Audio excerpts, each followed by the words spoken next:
Tor day.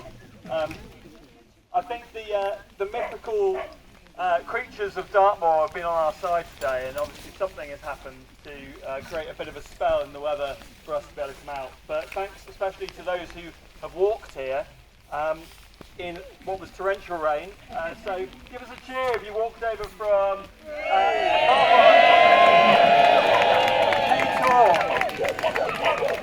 I think we had 125 people walking over from Hound Tor, which is amazing. Yeah, well done for that. And so here we are. For the third time we've done this now. The third time we've gathered here on Dartmoor, either at Hound Tor or now at Hound Tor, ahead of a court hearing to challenge our beloved right to wild camp here. To rest our heads upon the ground, to sleep out under the stars. Just think about it, how absurd it is that we should have to rally like this to protect a right which has stood here for generations, a historic custom which has only recently really been written into law but has existed here as part of the way in which people have interacted with this place. And now we're having to defend it against it being snatched away by the courts, by the avarice of a particular individual. Boo. And Boo. here we are, but it's powerful as it is to have a foe, more powerful still it is to bring people together around a common cause. And I think it's absolutely amazing how many people have stood by this campaign for the last 2 years. And I think that is worth giving yourselves a massive cheer for. Yeah.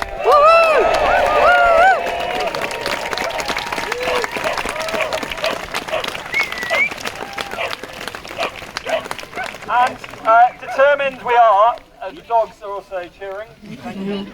Determined we are, and united we are by a common love for the moors, for a deep care for this place. One of the placards back in January last year read, "I'm not a wild camper and I'm pissed off." And for me, that really summed up, I think, the way in which this whole campaign and the threat of having this right removed has united people and brought people together. If you're not a wild camper, if you don't enjoy wild camping, people's eyes have been opened to how important these experiences are for others.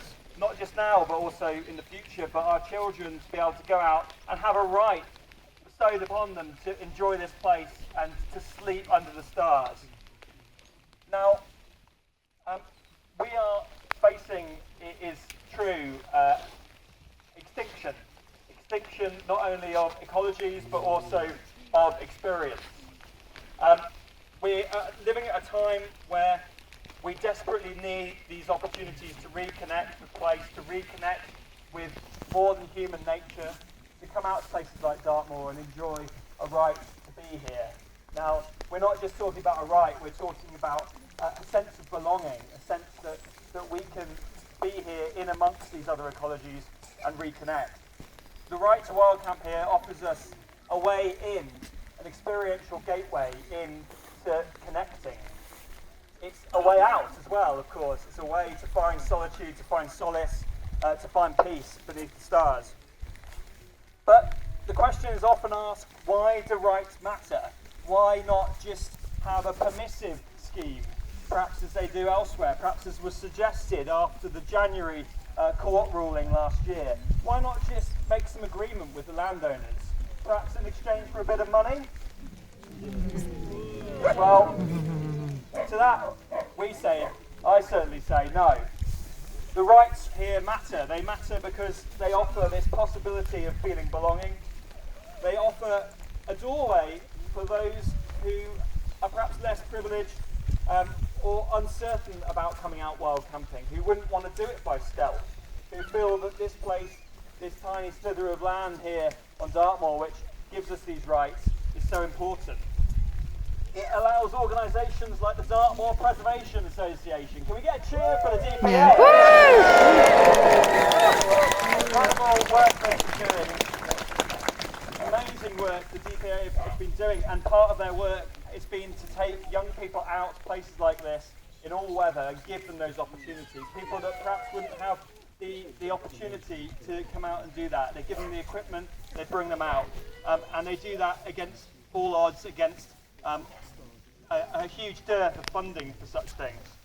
And the right to wild camp shapes values, shapes lives, and shapes culture. Giving rights gives way to cultural shifts, which is how we win this thing across the whole of England.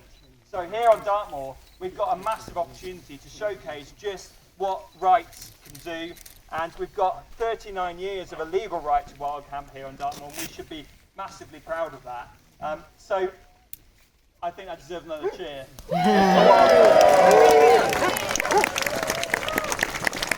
So we should be shouting, as we are today, from the highest doors, that these rights matter and that these experiences are valued. And to replace them with anything like a permission is to leave ourselves captive to the whims of those that happen to own the title deeds to the land, and not to us, the public, who have a right to be here, a right of access, and a right to do that in a responsible manner, and not to do it at the behest of landowners who can just snatch that away in an instant.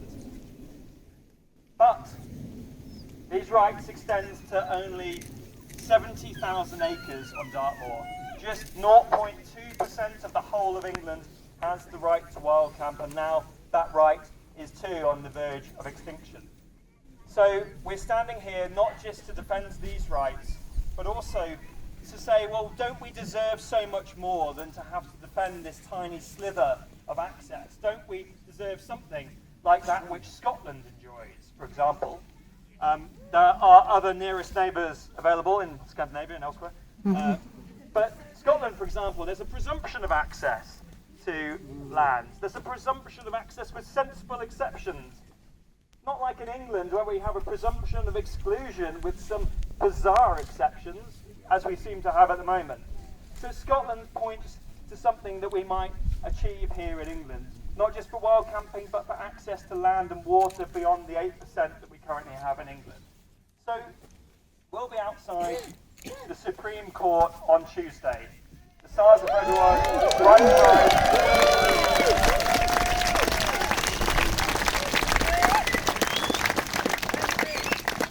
And I'm sure many of you here will also be there outside the Supreme Court, and if not you, others that you know, our allies, our friends, organisations who have stood by us throughout this. And we'll be saying, we'll have a strong, firm message, not just for the court, but for Parliament, that win or lose, we need greater access to the countryside. We need to protect and extend our access, and we will do that through new primary legislation in government. We need the Labour government to step up and pass the Right to Roam Act. Yeah. For this country.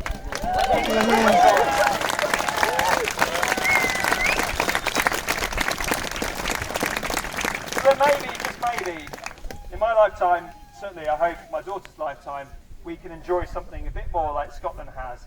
A dance of rights and responsibilities that give people a presumption of access, which in itself acts as a gateway to deeper experiences, to connecting with the natural world. And so, as we stand here for the third time in 2 years of campaigning before this mighty showdown in the Supreme Court, we don't know what's going to happen, but we do know that it's been quite a journey from 10 people camping on Moor in late 2022 through to now, when there's a huge number of people up here, 3,500 people gathered on Moor to defend the right to wild camp. But it wouldn't have been possible without some of the organisations who stood up, despite there really not being very many people in the outset supporting this campaign. And particular thanks, we've already said, to the Dartmoor Preservation Association. Huge thanks to them, and to the Campaign for National Parks, who have been absolute steadfast allies. Right.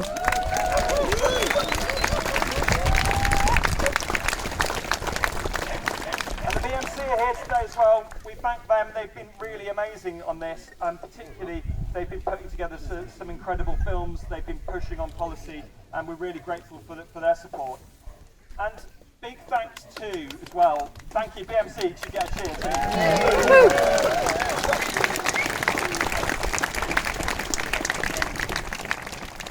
Okay, and big thanks too to the Open Spaces Society who are intervening in the court case, and without them applying pressure onto Dartmoor National Park Authority and for bringing their massive amount of experience and insight into the court case, it's unlikely that the appeal would have been won, and possibly too, should we get the right outcome on Tuesday, their input has been invaluable. So huge cheer for the Open Spaces Society.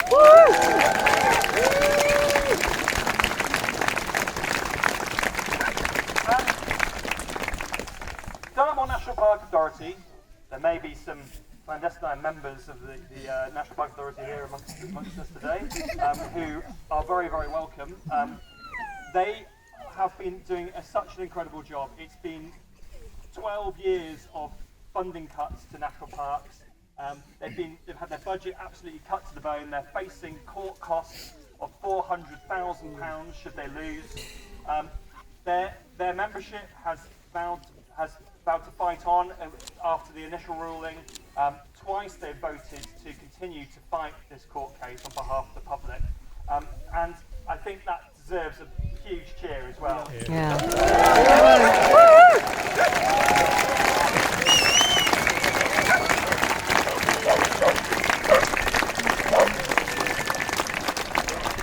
So, obviously, it almost goes without saying, but this campaign has been carried by the energy, by the determination, by the sheer will and passion of all of you, of the public, all of you here, people further afield. Internationally, we've had messages of support. So you've carried this flame yourselves, you've kept this going, and without you keeping the focus on this case, without you keeping the pressure on Dartmoor National Park Authority, we'd be standing here today almost certainly without the right to wild camp. And so finally, I want you guys to give yourselves a massive, massive cheer of congratulations to you and everybody else.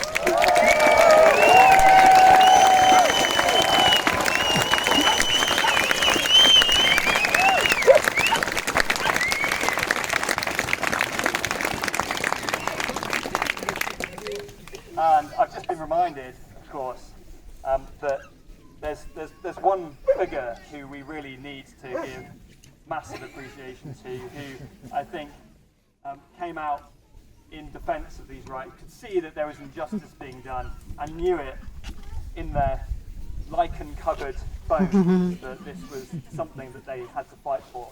And that is Old Crocken. Old Crocken.